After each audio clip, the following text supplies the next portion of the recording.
देश के अंदर गद्दारों की कमी नहीं है। ज्योति मल्होत्रा के बाद अब उत्तर प्रदेश के रामपुर में यह शख्स जो मेरी स्क्रीन पर आप देख रहे हैं, यह पाकिस्तान को खुफिया जानकारी भारत की दे रहा था, आईएसआई एजेंट के तरीके से काम कर रहा था। और जैसे ही यह खबर पता चलती है, पुलिस फोर्स इसको पकड़कर तुरंत लखनऊ पहुंचा देती है। इसका नाम क्या है, क्या काम करता था, कौन सी जानकारी पाकिस्तान को भेजता था और साथ ही साथ कहां का रहने वाला है, चलिए सब कुछ मैं आपको इस खबर में बताता हूं। सबसे पहले स्क्रीन पर यह तस्वीर देखिए, ये वही तस्वीर है, ये वही व्यक्ति है जिसने भारत में रहकर पाकिस्तान की मदद करने का काम किया। आईएसआई जैसे संगठन के साथ में जासूसी करने में लगा हुआ था भारत की। इसका नाम है अब्दुल वहाब, रहने वाला है रामपुर में, उत्तर प्रदेश में रामपुर पड़ता है, वहीं रामपुर का ये रहने वाला है। और आईएसआई के लिए ये काम करता था, जासूसी करता था। और जब ये चीजें पता लगने लगी, शक की जब सुइयां है इसकी तरफ ज्यादा घूमने लगी, तो ये भागना शुरू हो गया।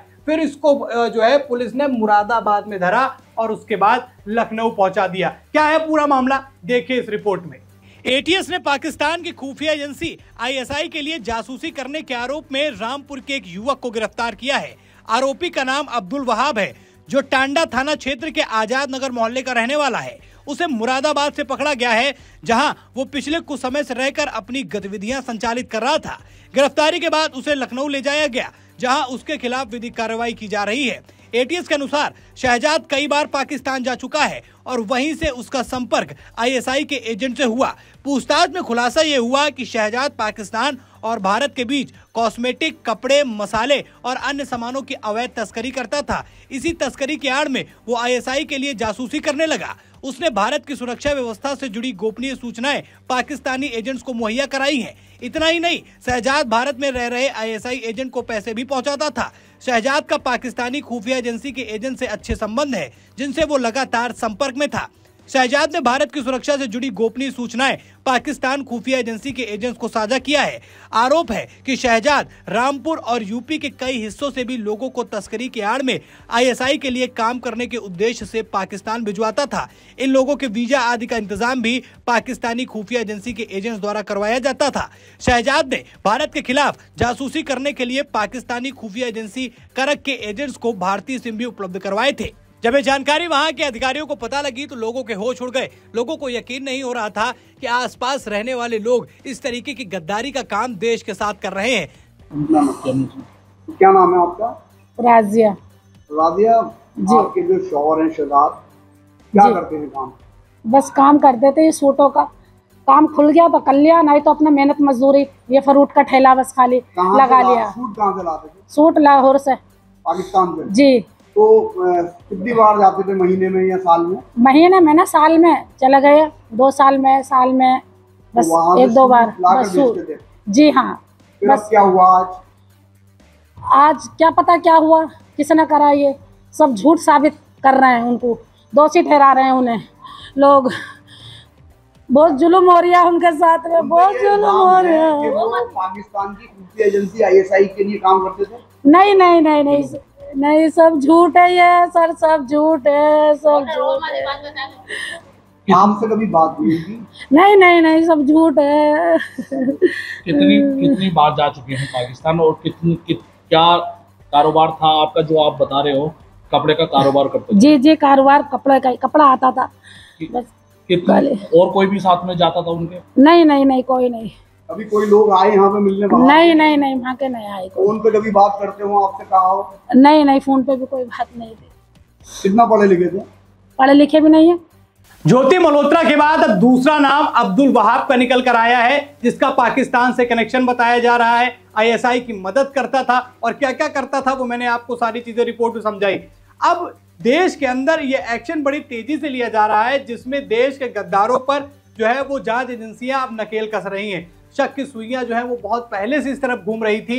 लोगों को इस बात का अनुमान था कि ये जो बड़े बड़े हमले देश के अंदर हो जाते हैं, इसमें कहीं ना कहीं देश के अंदर रह रहे लोगों का ही हाथ है। और जब एक के बाद एक बड़े खुलासे हो रहे हैं और जब ये खबरें सामने आ रही तो हर कोई चौकन्ना हो जा रहा है, हर कोई हैरान हो जा रहा है कि आखिरकार ये वही व्यक्ति है जो हमारे यहाँ हमारे पड़ोस में रहता था और मदद किसकी कर रहा है, पाकिस्तान की। ऐसी जो है स्थितियां निकलकर अब सामने आ रही हैं। देखिए, पहलगाम हमला जब हुआ तो उसके बाद से तमाम तरीके के सवाल खड़े किए गए सरकार से भी कि ये जो हमला हुआ ये बड़ा सुनियोजित तरीके से था, क्या इसमें वाकई देश के रहने वाले लोगों ने ही उनकी मदद करी है? और जब ये शक की सुइयां घूमी तो खैर उतने समय इस बात पर उतना फोकस नहीं किया गया, क्योंकि हमारा पहला मोटिव था पाकिस्तान को सबक सिखाना।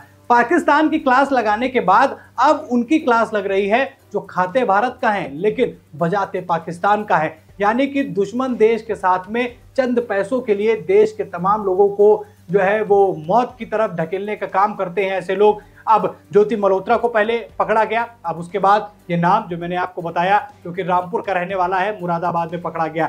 ऐसे लोगों पर अब एक्शन जारी है और ये कहा भी जा रहा था बड़े दिनों से कि देश के गद्दारों पर अब एक्शन की लेने की बहुत जरूरत है। हमें पहचानना होगा, हमें उन्हें चिन्हित करना होगा कि वो कौन लोग हैं जो भारत के अंदर रहते तो हैं लेकिन उनका प्रेम जो है वो पाकिस्तान के लिए है, या फिर वो चंद पैसों के लिए पाकिस्तान को सपोर्ट करते हैं, यहाँ की खुफिया जानकारी जो है वो पाकिस्तान को देते हैं। क्योंकि कभी कभी कुछ घटनाएं ऐसी घट जाती हैं जिसमें तमाम सुरक्षा होने के बावजूद भी जहां बिल्कुल आप अनुमान न लगा पाए कि यहां भी ऐसा कुछ हो सकता है, वहां पर हमले हो जाते हैं और उसमें कई निर्दोषों की जान जाती है। तब शक घूमता है कि क्या वाकई यहाँ का देश के अंदर का कोई व्यक्ति था क्या जिसने ऐसा कुछ काम किया है, कहीं जानकारी लीक की है। हालांकि अभी तक ऐसे नाम जो है वो बड़ी संख्या में निकलकर सामने नहीं आए थे, लेकिन अब जब से 10 मई या 11 मई से जब से मैंने ये मामला शुरू हुआ है, जहां ये जांच जो है बड़ी तेजी से आगे बढ़ना शुरू हो चुकी है, अब नए नए नामों के खुलासे होना शुरू हो गए हैं और इसी कतार में अब ये दूसरा नाम निकलकर सामने आया है।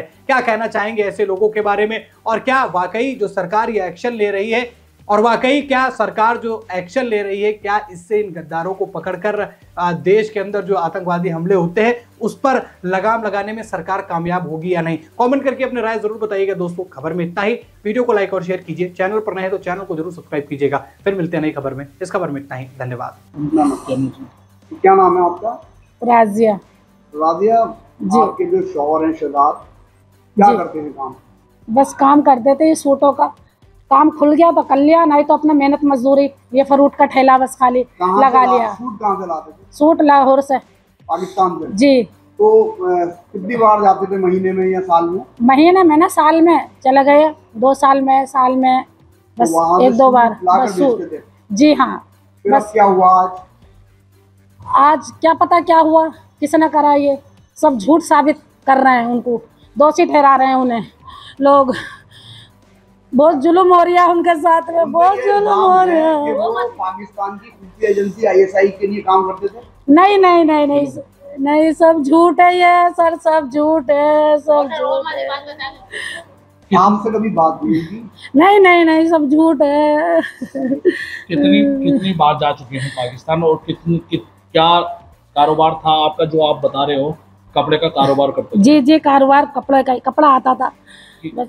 और कोई भी साथ में जाता था उनके? नहीं नहीं नहीं, कोई नहीं। अभी कोई लोग आए यहाँ पे मिलने? नहीं नहीं नहीं, वहाँ के नहीं आए। फोन पे कभी बात करते हो आपसे कहा हो? नहीं नहीं, फोन पे भी कोई बात नहीं थी। कितना पढ़े लिखे थे? पढ़े लिखे भी नहीं है।